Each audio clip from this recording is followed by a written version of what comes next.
Okay, hello and welcome to a very exciting game walkthrough, guide, tutorial, whatever you want to call it, for This Is Thief, the new Thief, the reboot that has been released, and this is perfect game for all you people who want a guide to know what you need to do.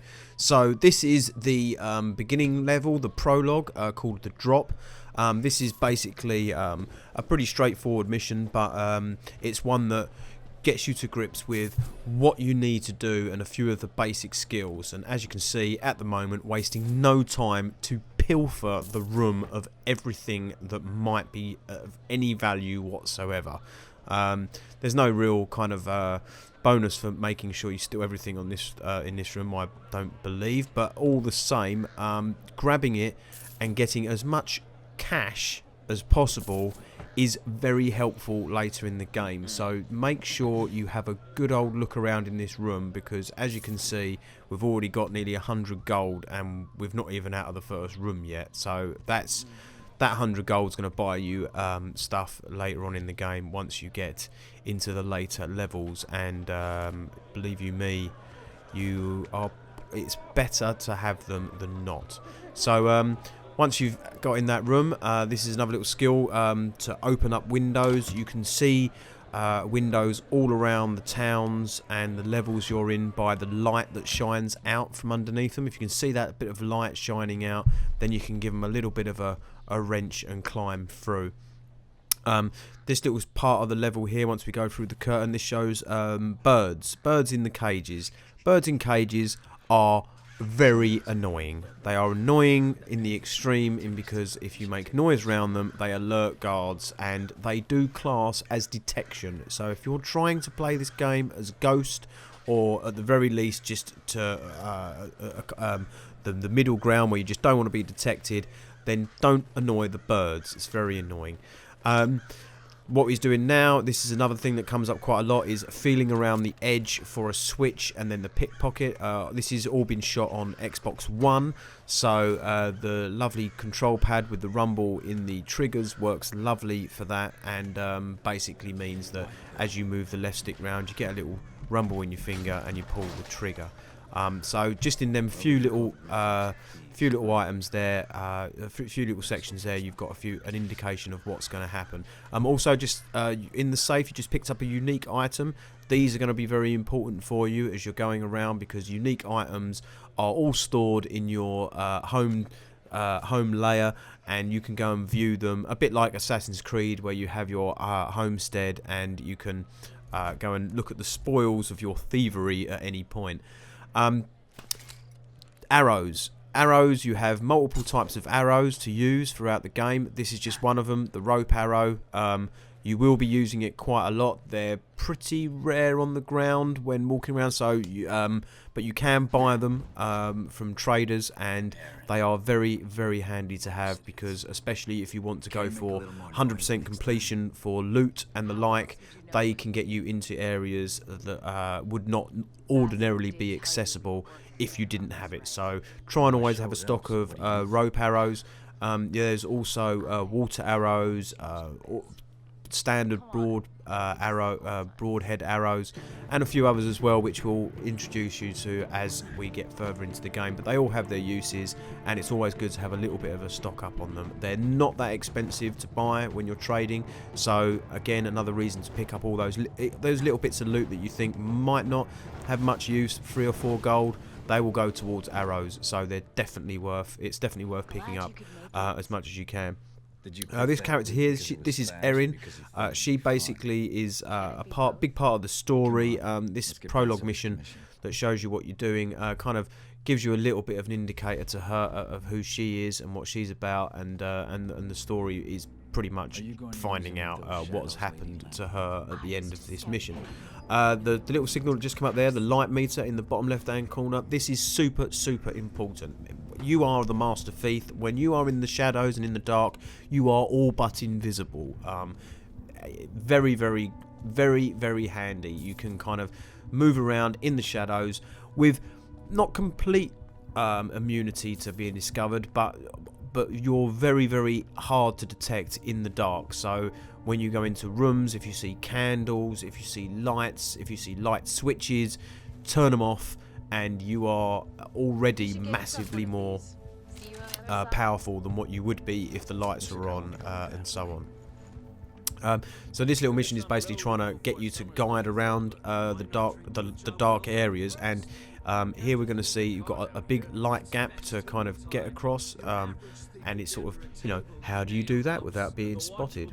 Well, if you can't really walk out in front of them, you can't climb up there because you haven't got a tool to do it. There it is there. You've got like if you press the A button, you get kind of like a sliding movement, which it feels excellent. It feels like you really are a slippery, stealthy thief, and it's a good way of getting across kind of paths of light into shadows very, very quickly, and that you can cover good distances by doing multiple slides at any given point. As you can see, the loot is everywhere.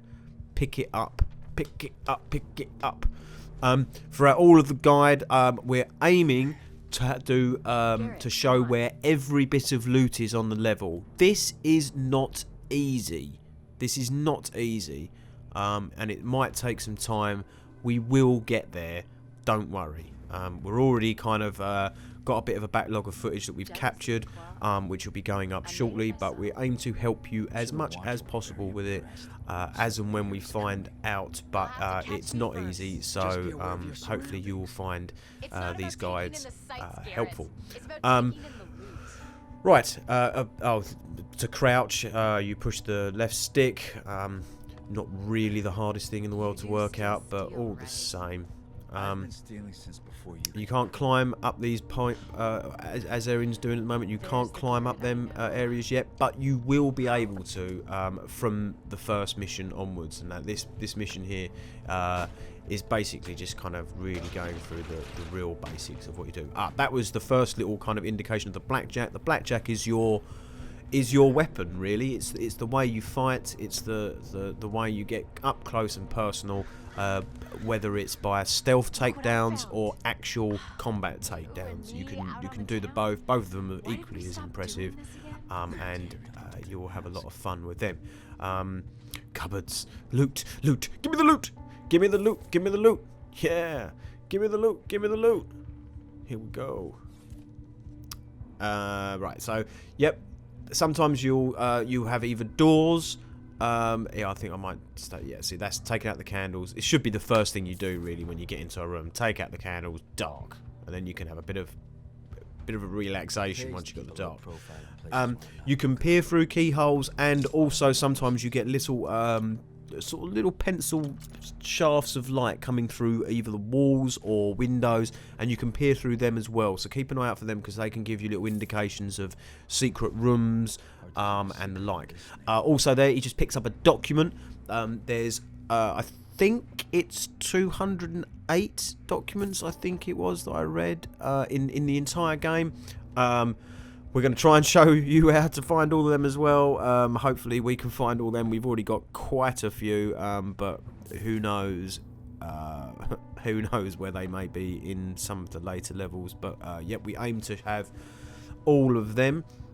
Look out for loot. Comes in all kind of places. There's chests, drawers, shelves, there's little trinket boxes, there's all manner of little places where loot can be sneakily hidden, so you have to really look around to make sure you don't miss any of the loot locations. Wait, what are you doing down there, mate? Wait, this is no time to be having a little slash up the wall.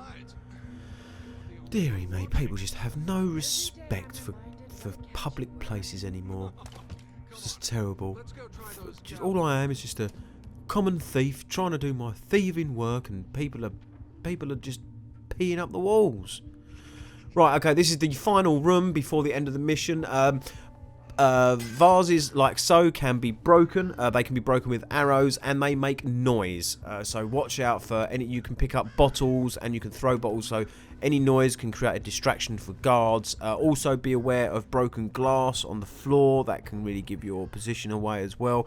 And as you can see in the cage here, there's a bird in the cage. The little indicator is basically saying that it's aware of you, but it's not alerted yet because I'm not making as much noise. But if you start running around the room, or if you was to bash the bird, for example, it would start squawking, and it would class as a detection.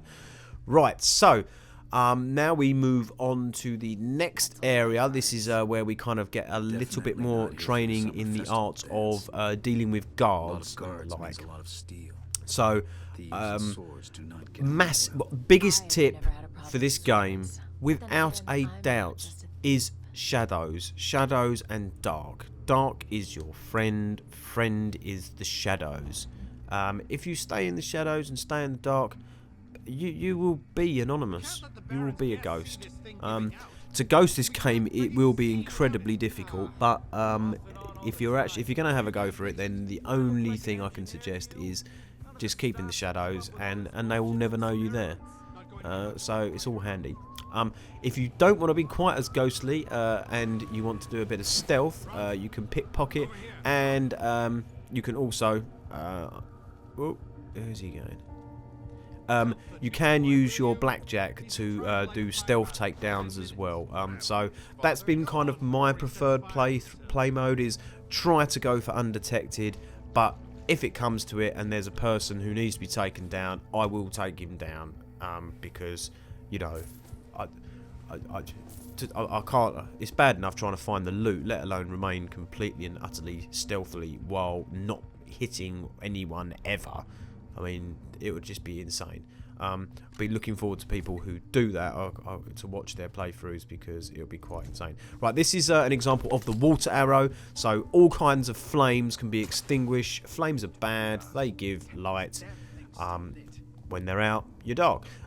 Crossing over water, go slowly. You won't make as much noise. Your noise indication goes up. If you're crouching, you're pretty silent. If you're walking, you're a bit noisy. If you start running, then you really do start making some noise. So choose your movement wisely when navigating through the areas. Okay, right.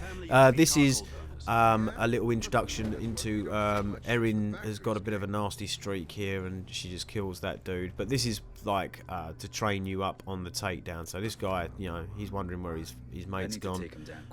You're just gonna, you know, sneak up behind him and give him a quick whack on the head. Here we go. Hello, mate. Oi! Bang! There you go. Done. Okay, so get in the dark. Don't ever stand in the light. Terrible. Terrible. And now you're having a bit of an issue with her because she took him down. She killed him. You know? And you don't need to kill. You don't need to kill. I mean, what did that guard ever do to you? He is the innocent henchman in this. You know? He doesn't need to die. Little bash on the head, bit unconscious, he'll never know you were there, he can go home to his wife and kids, and everyone's happy. You've got the loot, you know, he's got a bump on the head, but you know, these things happen when you're like a guard, you know. Right, so this little bit here, this is going to talk about, this is to teach you through the, as I said, about creating diversions with broken glass. So you can pick up these bottles, use your wheel to select your throwable, like so, and then arc grenade style. Wait, what's going on in here? Wait, shitty bottles broken. Yeah. Right, so, and then you can slip around to these, you'll find these everywhere. Sometimes it's a little bit distracting, because when you're really looking for loot and suddenly something glows up, you think, yeah, I found the loot, and it's not, it's just a glass break. It was a bit frustrating. So, that can be a bit annoying. Look, this is a classic example of, I've just spotted loot over there, and my lust for gold was taking me over there, but I could just climb out of here now and be gone, and it doesn't matter. Am I going to go for the gold? Because, you know, I'm greedy like that. Look, oh, I have to go for it. What was it? Cut the coins. See, look, even on this little mission here, 226 gold by, like, being quite thorough. It shows. If you're a bit thorough, then you can really rank up the gold quite quickly. It does look like there is some more gold and items in this little area here. If you are so inclined, you can go down and get that. But this level, I'm pretty sure, please say in the comments if I'm wrong, but I'm pretty sure this level doesn't register or log if you've got all the items or not. So my thinking on it was, why bother? Let's just do the mission. Right, so this is the prologue. Please check out the rest of this guide. We're going to be going up. We're going to be finding every bit of the loot, especially the collectibles. The collectibles is the main thing we're going to focus on. But we're also going to try and find all the loot and try and do it as well without being detected as much as possible. So check back for more and subscribe and look forward to the rest of our Thief walkthrough.